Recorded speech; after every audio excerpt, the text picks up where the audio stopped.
All right, really quick, as Rob had said, my name's Elijah. I'm actually from Elkhart. I drove all the way over here this morning, to help out James, who is in Indy right now, at a convention, actually doing readings from his book as well. So we got 2 readings of 10,000 Dawns going on right now. It's pretty rad.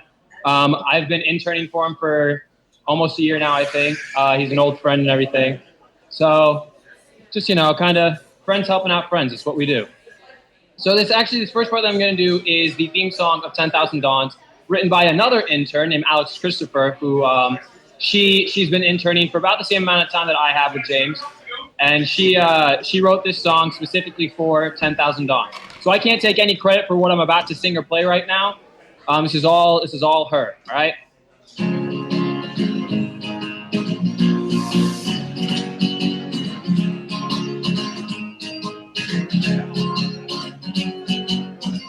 Wanna go on a space adventure, live in the galaxies.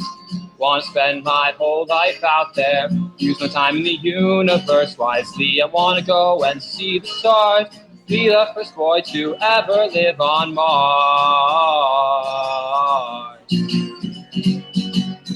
I wanna be outside the Earth so I can see all of the planets and the galaxies and all of their majestic glory. And I know where I wanna be.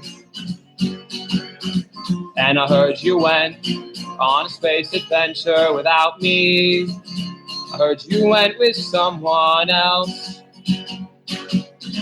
I just wanna let you know that it's okay. I'd much rather go all by myself.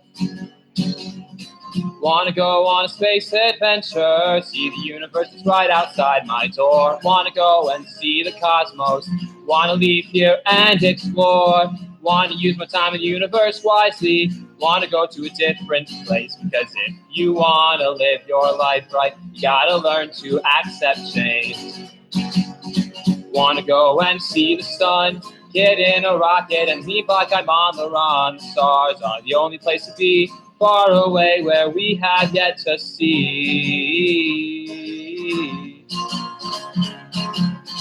And I heard you went on a space adventure without me. I heard you went with someone else. I just want to let you know that it's okay. I'd much rather go all by myself. It's a beautiful place. So is the rest of the galaxy, and I want you to know that I'm okay, and I want you to know that I'm happy. Wanna go and see the sun, get in a rocket and leave like I'm on the run. The stars are the only place to be, far away where we have yet to see.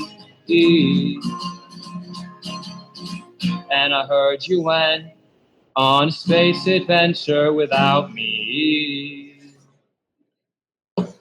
So yeah, that was Alex Christopher's song, Space Adventure.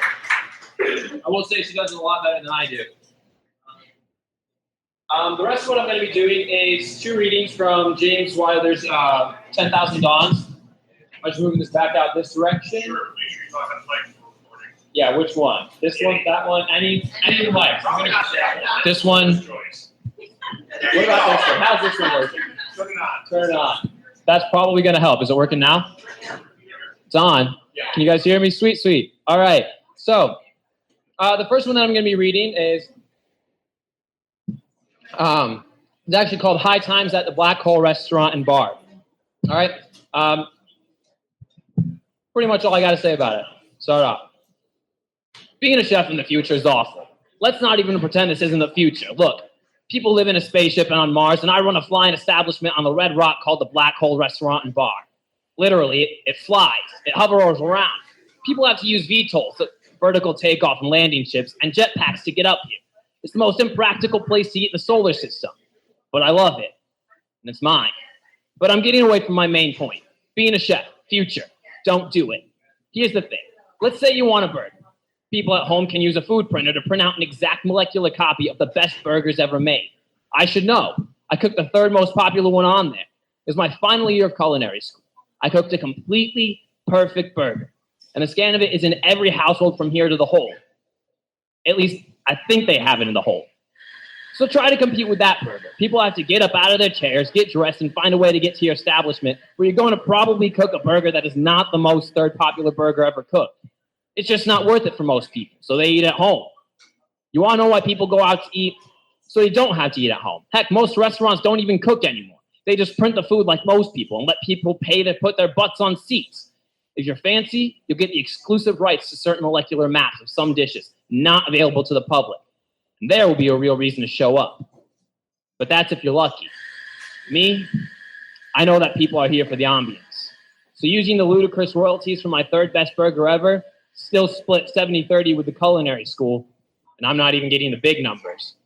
I hightailed it to Mars and bought an extremely dangerous flying platform from the government that was trying to get rid of because they didn't know what to do with it. You think this thing is called a black hole for no reason? Publicly, it's just a name. Secretly, this thing was part of a trend that has thankfully died off due to power things with singularity drives. Yeah, you heard me right. This platform has a tiny black hole in its heart, held in suspension and powering this thing till kingdom come. They Martians don't know how to turn it off. Centro isn't sure, and we even called the riggers over here, and they just whistled, patted me on the back, and wished me a lot of good luck with it. Basically, I'm the proud owner of a restaurant that could blow up Mars. No pressure, right? That pressure came one Tuesday evening when a guy with shifty eyes came into the building. I always hate people with shifty eyes. They look shifty. Now, I'm not one for stereotyping, but apparently I am because I don't trust people with shifty eyes. Hey, partner, I said. Honestly, I don't know why I said partner. This is Mars in the 25th century, not a Wild West saloon. How can I help you? The guy sat down, shifted his eyes around more, and then looked me in mine. I'll have a drink. Fair enough. Anything in particular, Padre? Scotch. No, a beer. No, both. But not like together.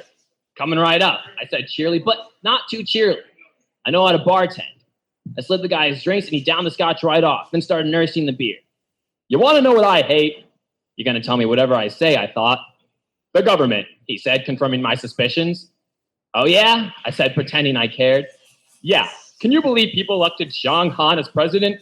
Zhang Han, of all people. We go through decades of Central Party candidates, and we finally get a good Nai Subaha guy in office. A real stand-up, fight the power sort of guy. What happens? Boom, dead. And big surprise, who comes into office but the Reconciliation Party? Who even votes reconcile anymore? They've never held the presidency before because they're a bunch of limp-wristed, limp-hearted, limp biscuit, I suggested. Limp biscuit bastards. He finished and took another swig of beer. Did you even know who Zhang Han was before the assassination? Yeah, she won the war on Titania with Admiral Carthage. That was big news. Everywhere. Literally everywhere. The guy paused. The news about Titania had been nonstop after it happened. Heck, it was on every child's textbook now. The greatest military victory in Central history. Of course they were going to talk about it. That's how you propaganda. You've got me there, pal, he said, as though I'd somehow pulled an ace out of my sleeve and instead of saying something you wouldn't be able to finish Googling without someone making a comment about how you tried to. But I'll tell you what, this planet is bound for a revolution. You know how I know that? No, I don't. Please tell me. Because I'm going to start it. Right here, right now. There was a deep silence. I was cleaning the glass at that moment and wasn't sure if I should finish it. Could you pay your check first? I still cook burgers. I still cook everything. One thing we can get away with at the Black Hole is imperfect food. Having a flying restaurant far away from your crappy dome you can't leave without a breathing mask where you can lounge and watch magnificent vistas roll by beneath you affords us a bit of leeway. Every burger here is unique. Every salad hand-tossed. It's old-fashioned. Some might say pointless, but I love to cook. Legitimately, it's the thing I get the most pleasure from in life. Carefully timing each burger, making sure the meat is cooked just right. Watching the customers bite into it and seeing their reactions of pleasure at it being something outside of the perfect but predictable norm is my lifeblood. Oh, and before you ask, all our meat is back-grown. None of it's from a living animal. I mean, duh, we're not brutes. So as it turns out, this guy was one of those big overthrow the government types. You know, the kind in ancient movies, they'd have newspapers pinned to their walls and pieces of yarn connecting things together. Nowadays, he just had a really cluttered tablet computer. But he had a gun, so point taken. He shoved me through the restaurant, my staff cowering and crying and calling the cops because they aren't idiots, and those are, in fact, all 100% appropriate reactions to the situation. Eventually, he led me to the door to the core of the platform. "Open it," he said. I don't think that's a good idea," I told him. "I'll blow your brains out." "You raise an excellent point, sir," I said, opening the door. We entered a room with a giant circular catwalk surrounding a big metal orb suspended on wires and pillars, with tons of tubes going in and out of it. The guy laughed. "Huh, so it's true. It's really true. The internet forums were right. You really do have a singularity powering this unit." He danced around in a circle. I waited patiently. "They didn't believe me. Of course they didn't. Of course they didn't. So a question, if I might." He looked surprised, so I continued. "How exactly do you intend to start a revolution?" He looked like he'd been waiting the whole time I'd been here to ask me that. "So, according to the internet, there's this program called Hoshi. Hoshi, like the mascot of Mars, Hoshi." I had, of course, seen posters of Hoshi, the gear girl, everywhere. She usually had a sleeve rolled up and was flexing that arm, the words Martian strength often under it, sometimes Centro strength. There was a cartoon show about her and her adventures doing cheesy civic duty stuff and helping her elders and stuff. I may own every season of it, but don't judge me. Yes, like that. But the mascot came later. It started as this giant program, an AI they could pop into the government computers and have it run them. Wait, who's they exactly? You know, them, he said loudly. Okay, I said, not wanting to provoke him too much. The Hierophant, the pilgrimage, the ones waiting under the surface to push Mars to a new future. They will take Hoshi and raise her to be our queen. Okay, so this guy was a bit nutso, but whatever. So how does breaking into my restaurant help you with that? Well, obviously, I'm going to blow up the black hole containment field, so it burns this place up, causes an ecological disaster. That will wake people up, get them going. Look, I'll be real with you. I voted Naisubaha in the last election. I'm not exactly Mr. I love being ruled over by our colonial masters McGee. I want them out of power as much as the next guy who wants them out of power. But I'm also not going to drop a black hole on a planet. Look, pal, how about I help you out? I can walk over to that control panel and just lower the field for you. How about that? He looked at me, skeptically. How can I trust you? Well, I haven't tried to stop you yet, have I? Anyway, what's the worst I could do? The shields around the singularity are already up. I had a point, or so he thought. He nodded, and I went over to the control panel and carefully moved the dials with the precision of a chef flipping a burger.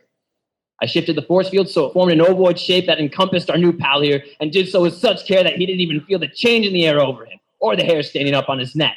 Then I opened a panel in the singularity containment device for just a moment. Didn't even take long. By the time I looked back over her, my new pal had been sucked into the heart of the diner, along with a nice big chunk of the catwalk. Great. I have to walk all the way around the restaurant to get back to the kitchens and buy a new catwalk. What a day, right? Being a chef in the future sucks. I wouldn't recommend it.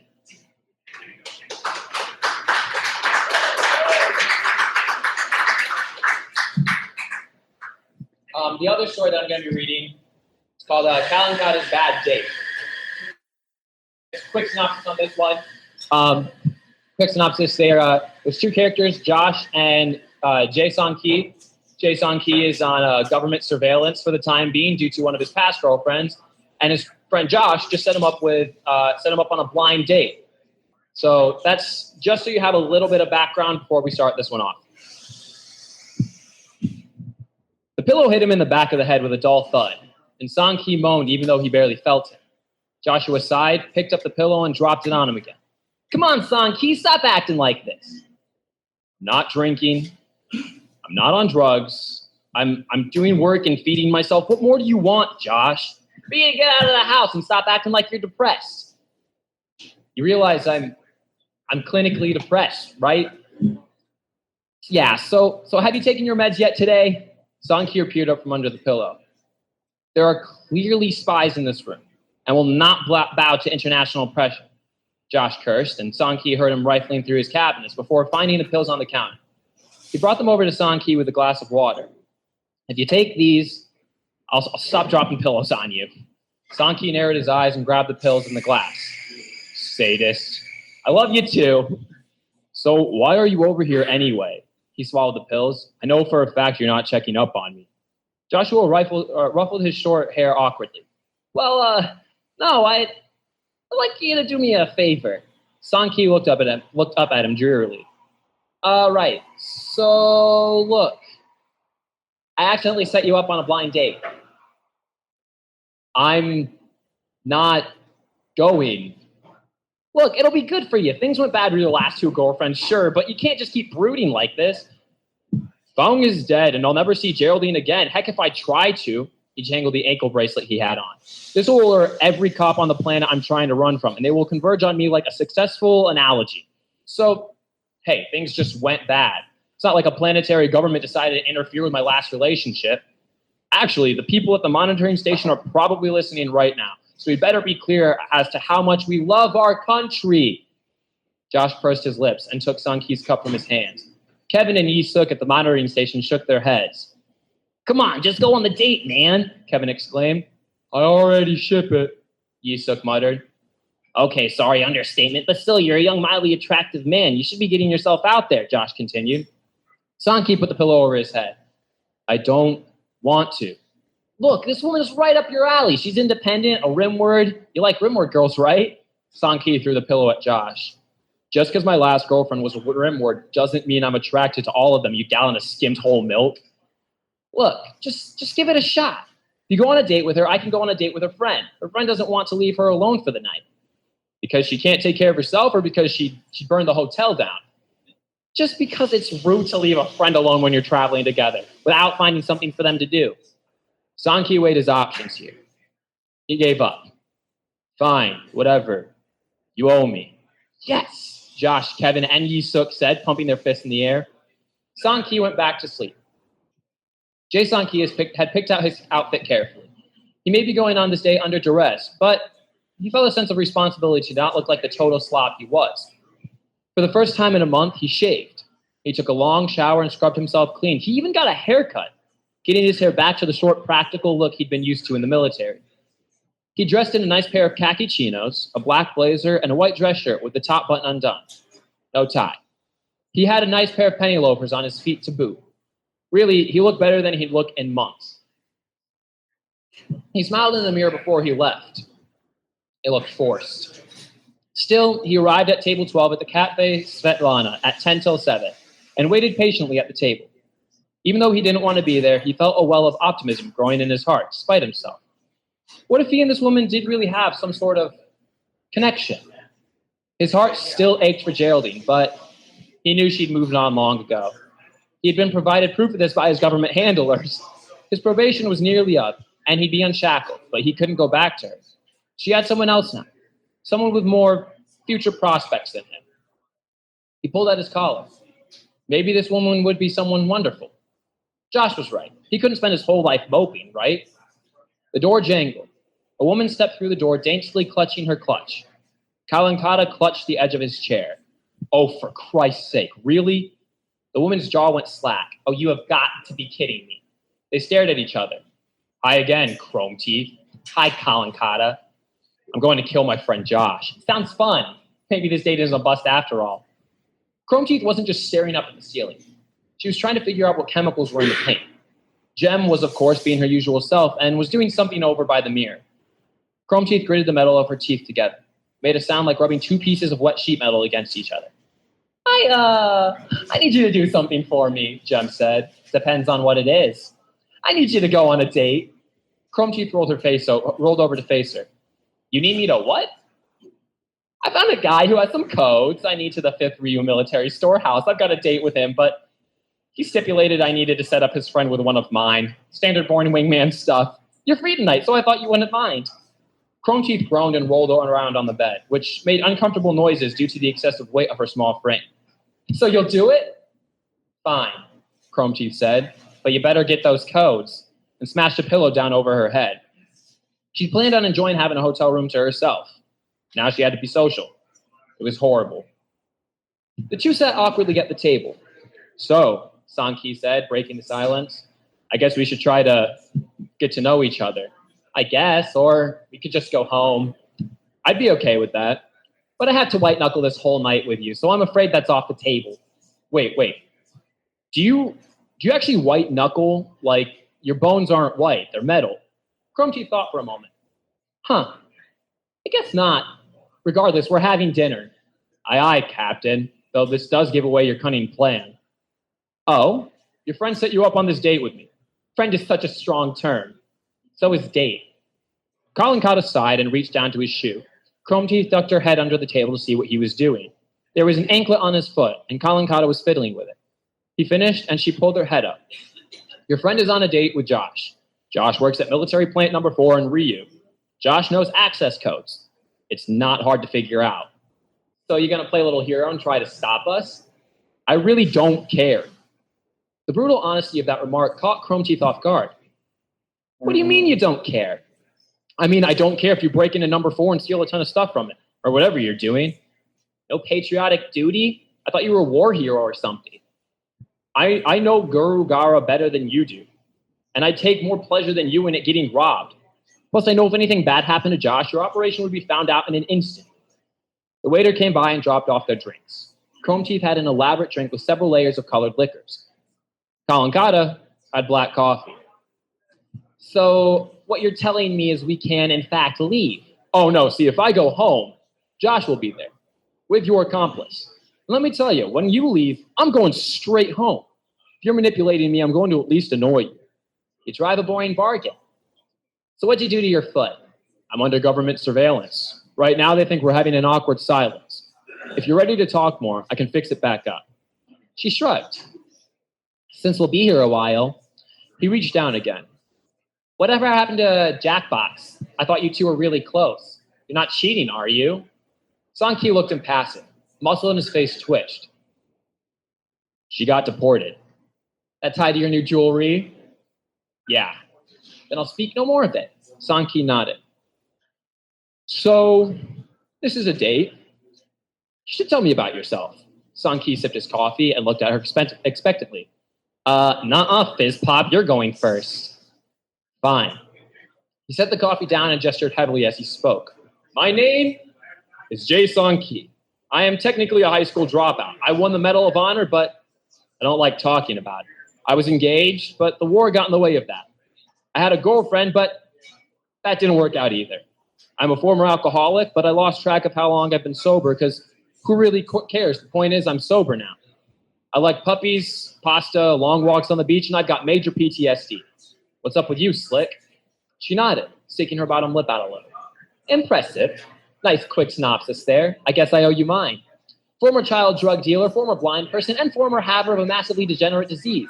Lived for a few years in a full-body casing to keep me living. Got myself totally reconstructed so I wouldn't die, and thanks to the librarian, got me some upgrades along the way. Now I just enjoy life. She smiled, her winning and mildly threatening smile. I always love learning about how sociopaths got to be the way they are. What? Oh, come on. You're smarter than that. I'm not a sociopath. Sanki threw his hands up in the air. I just assumed. I enjoy hurting people. That's different.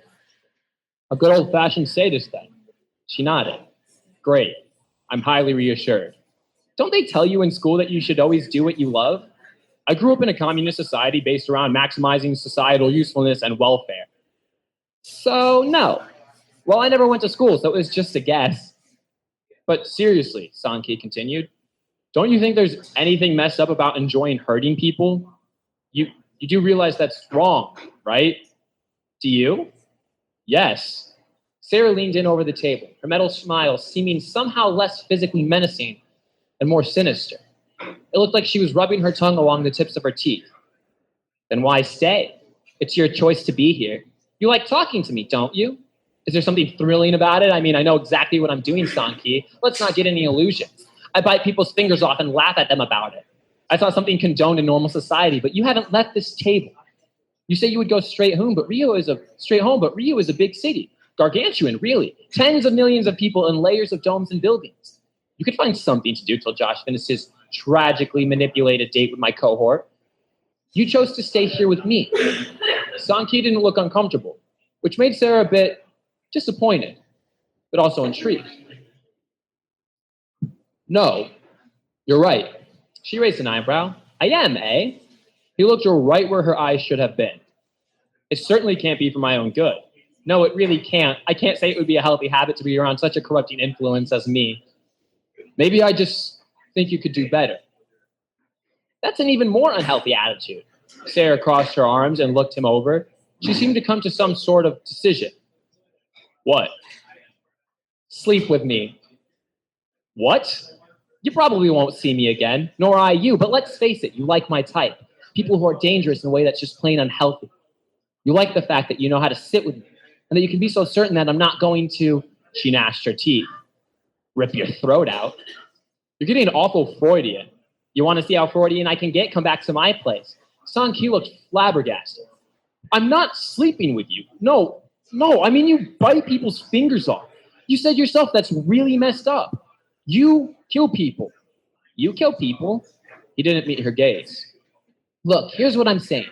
You want to come over, I'll be waiting. You don't, you can sit here and mull things over. Or bust up my friend's careful arrangement. She got up from the table and swirled her skirt a bit. If she had eyes, she would have winked. See you there, soldier boy. I'm not... Oh, whatever.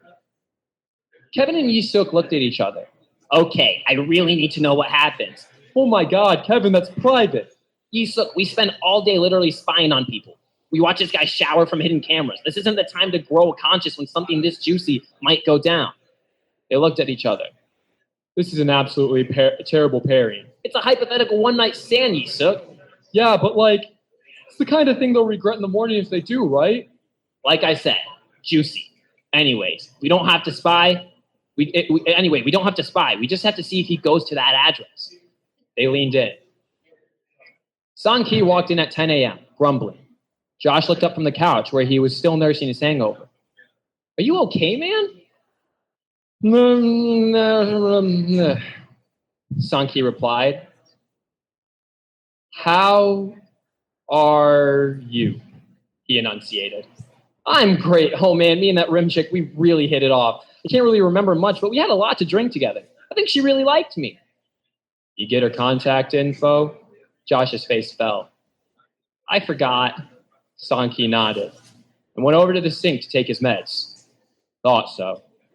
Josh sat in silence for a bit, murmuring about what a real connection they had, before eventually asking, so how'd your date go? I don't want to talk about it. That bad, huh? I mean, Song-Ki looked up at the ceiling. How could he even describe it? I just figured because you got back at the time you have, Song-Ki made a vague gesture that really didn't signal anything, and went to his room and closed the door. Had it gone so bad that he'd gotten drunk and passed out on a park bench again? It wouldn't be the first time. Josh quickly forgot this line of thought, though, thinking about that rim girl.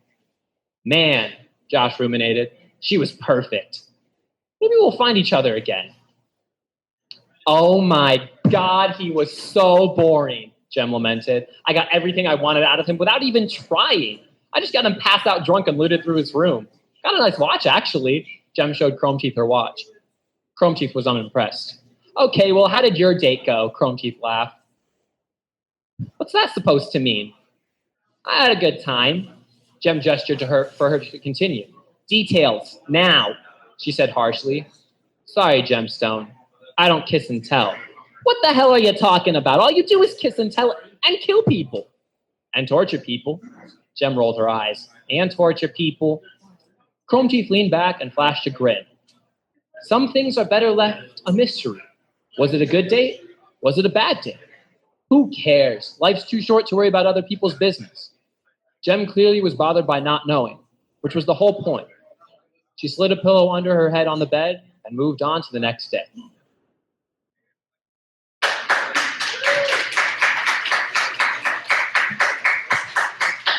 I don't actually know what time it is, so give me 0.2 seconds. I'm 4 minutes past my mark, so I apologize to whoever is up next. That was me! Oh, shit. I better start running. Play music, So yeah, those were two readings from James Wilder's 10,000 Dawns. I'm pretty sure the book is available on, some of his books are available on Amazon. There are links other places. I don't know if this... They're all read on podcast. Yeah, okay. So I was going to say, I don't know if you guys have, I didn't know if you guys had all of them on the Southgate Media podcast. Okay. All right. Awesome. So yeah, definitely give it a listen. James is a great guy, great writer. I've had a lot of time to get to know him. So I guess, Rob, if you want to come up and introduce the next plan, I'm out. You guys have a great day.